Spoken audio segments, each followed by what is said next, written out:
আদানি গ্রুপের এমডি করণ আদানির সঙ্গেও আমার আলোচনা হয়েছিল regarding Tajpur deep sea port. ওটা তো ইতিমধ্যে ওনারা এক্সিট করে গেছেন এবং আমরা দেখেছি ওটা ভাইবিলিটি ছিল না, কারণ গভর্নমেন্টের হাতে কোনো ল্যান্ড ছিল না। যে কথা বারবার এলওপি হিসেবে তখন আমি বলেছিলাম যে তাজপুর ডিপ সি পোর্ট কখনো দাঁড়াবে না যতক্ষণ না পর্যন্ত rail NH connectivity, warehouse সহ অন্তত কয়েক হাজার একর জমি সংগ্রহ না হবে। ফাইনালি সরকার পরিবর্তন হওয়ার পরে আজকের এই মিটিংয়ে আমরা তার আগে আমাদের যে সংশ্লিষ্ট দপ্তর মাননীয় প্রধান সচিব আছেন বন্দনা যাদব, তিনি তার নেতৃত্বে যে টিম সিএস এর গাইডেন্সে, মনোজ আগরওয়ালজির গাইডেন্সে তারাও যে মূল্যায়ন করেছেন, তাতে তারা বলে দিয়েছেন যে ওখানে পোর্ট সম্ভবই নয়, মানে যেহেতু রাজ্য সরকার হাতে কোনো জায়গা নেই। কিন্তু মানুষকে আমরা আশাহত করছি না। আমরা আজকে নতুন একটা প্রপোজাল নিয়ে গিয়েছি। তাজপুর থেকে 10 কিলোমিটার দূরে দাদন পাত্র বাড়, যেখানে সল্টের পুরনো ফ্যাক্টরি ছিল, সেখানে 1700 একর ল্যান্ড রাজ্য সরকারের হাতে রয়েছে। আমরা এখন ওইটা নিয়ে এগোবো। আজকে আমাদের মিটিং এর এজেন্ডা এটা ছিল এবং মাননীয় মন্ত্রী সর্বানন্দ সোনোয়ালজি এনওসি এবং যদি রেভিনিউ শেয়ারিংয়েও আমরা রাজি আছি। আমাদের ভারত সরকার এবং পশ্চিমবঙ্গ সরকার যৌথভাবে ওইটা নিয়ে আমরা যেটা বাস্তবসম্মত হবে, এই 1700 একর জমি হাতে নিয়ে আমরা এগোবো। পরে জমি সংগ্রহ করা যাবে। প্রাথমিকভাবে এটা আমরা আজকের এখানে সিদ্ধান্ত নিয়েছি। আমাদের এখনো পর্যন্ত দেশে 17টি জায়গায় ওয়াটার মেট্রো রয়েছে। কলকাতা ওয়াটার মেট্রোতে যুক্ত হচ্ছে।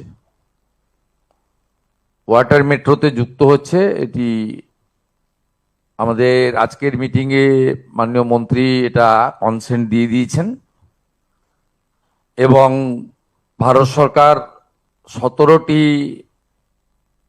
আমাদের রিভার লাইন বা সি বেসড সিটিগুলোতে যে ওয়াটার মেট্রো লেটেস্ট কেরালাতে হয়েছে, কেরালামে হয়েছে, সেখানে আপনার আমরা এই শহর হিসেবে আমরা 18তম শহর হিসেবে যুক্ত হচ্ছি ওয়াটার মেট্রো।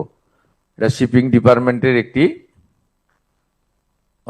ইনিশিয়েটিভ এবং গুড প্রজেক্ট, যেটা ইতিমধ্যে 17টি সিটিতে চলছে।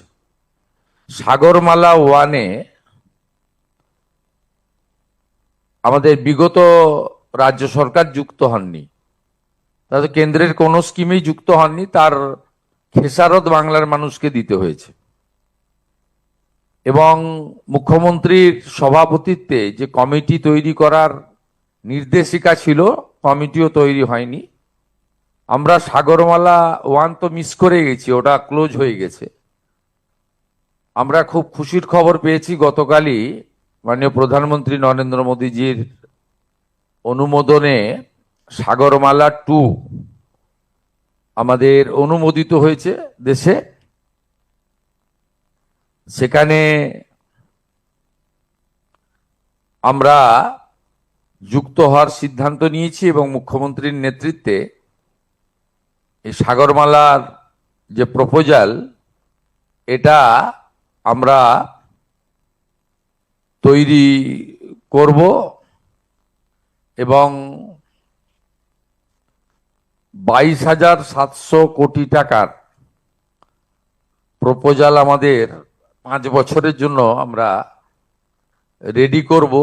এই ফিনান্সিয়াল ইয়ারেও কতগুলো প্রজেক্ট হবে। এই প্রজেক্টের মধ্যে port connectivity, coastal shipping, inland waterways, coastal community development, coastal fishing infrastructure. আমাদের সাগর কাকদ্বীপ নামখানা থেকে শুরু করে নয়াচর থেকে হয়ে আমাদের খেজুরির তালপাটি থেকে আপ টু উড়িষ্যার বর্ডার উদয়পুর পর্যন্ত যে কোস্টাল ফিশারম্যানরা যে কষ্টে আছেন, তাদের ওখানে coastal fishing infrastructure, island development, যেমন আমাদের সন্দেশখালী হিঙ্গলগঞ্জ থেকে শুরু করে গোসাবা, বাসন্তী, ঝড়খালি, বকখালি ইত্যাদি, নয়াচর, যতগুলো কোস্টাল দ্বীপ আছে তার ডেভেলপমেন্টও এর সঙ্গে করা যেতে পারে। আমাদের কালকে প্রশাসনিক রিভিউ মিটিংয়ে কলকাতার মেয়রও তুলেছিলেন, অনেক বিধায়কও তুলেছিলেন, আন্ডারগ্রাউন্ড টানেল অ্যাক্রস হুগলি। এটা মূলত এনএইচ এর কাজ, কিন্তু কলকাতা পোর্ট ট্রাস্ট বা শিপিং ডিপার্টমেন্ট এনওসি দিতে রাজি হয়েছেন। আমাদের 44টা জেটি, নতুন জেটি তৈরি হবে, তার এনওসি এতদিন ধরে শ্যামাপ্রসাদ মুখার্জি পোর্ট ট্রাস্টের কাছে পেন্ডিং ছিল। তারা আমাদের 41টা এনওসি আজকেই দিয়ে দিয়েছেন, আর 3টে এনওসি আন্ডার প্রসেস আছে।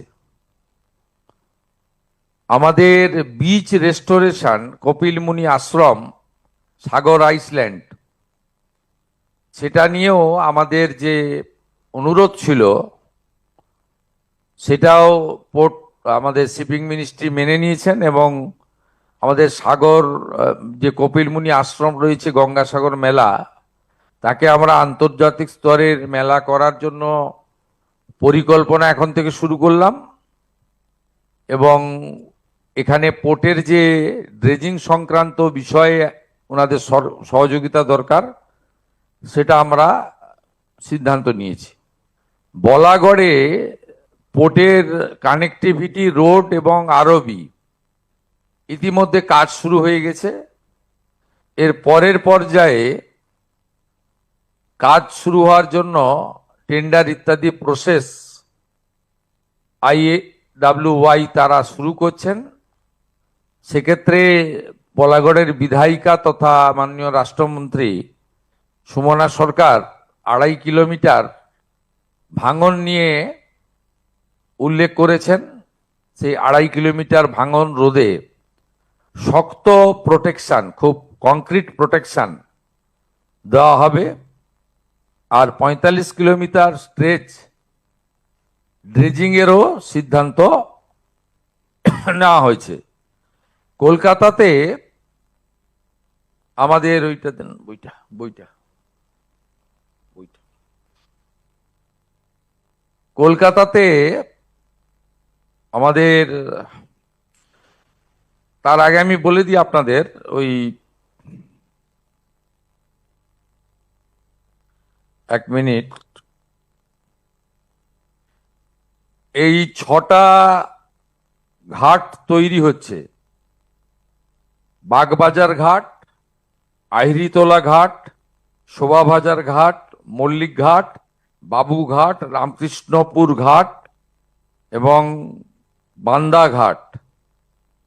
এই ঘাটগুলির মধ্যে 2টি বিউটিফিকেশন কমপ্লিট হয়ে গেছে, বাকি মানে কমপ্লিট হওয়ার পথে, বাকি 4টাও টেক আপ করতে বলা হয়েছে।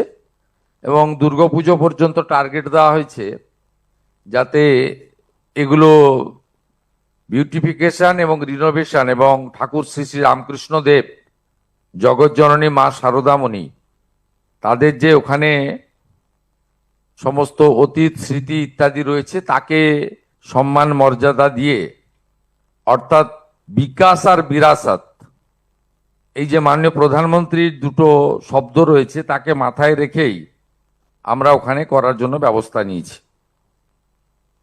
আমাদের জাতীয় জলপথের 25টা জেটি তৈরি কমপ্লিট হওয়ার পথে, এবং সেই জেটিগুলি 2 বছর ধরে ইনল্যান্ড ওয়াটারওয়েজ অথরিটি তারা মেনটেন করবেন।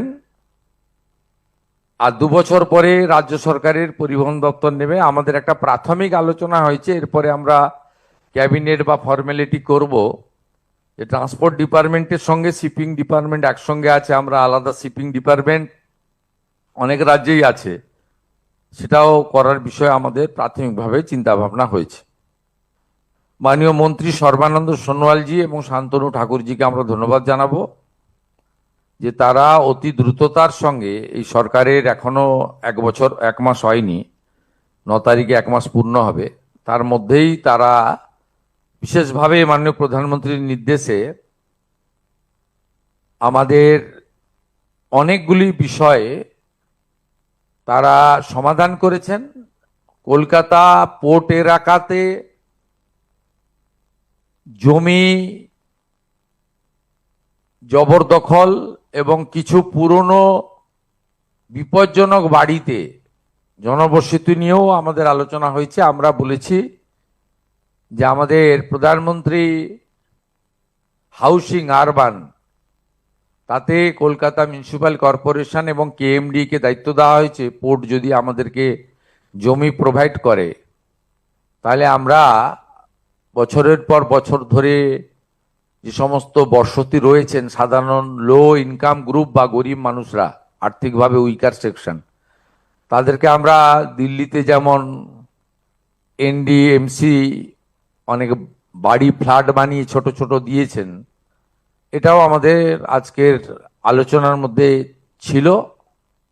আর একটি অ্যাডমিনিস্ট্রেটিভ মেজার আমার দিক থেকে ঘোষণা হয়েছে, কলকাতা পোর্টে যে সমস্ত অবৈধ কাজ, লিকেজ, এক শ্রেণীর সিন্ডিকেট, তোলাবাজ কর্পোরেশনের কাউন্সিলরদের নেতৃত্বে বিগত রুলিং পার্টির সাহায্যে হয়েছে, মাঝে মাঝে টিভিতে মিডিয়াতে খবর আসে যে জাহাজ থেকে মাদকদ্রব্য এবং অবৈধ জিনিসপত্র উদ্ধার হলো ইত্যাদি ইত্যাদি।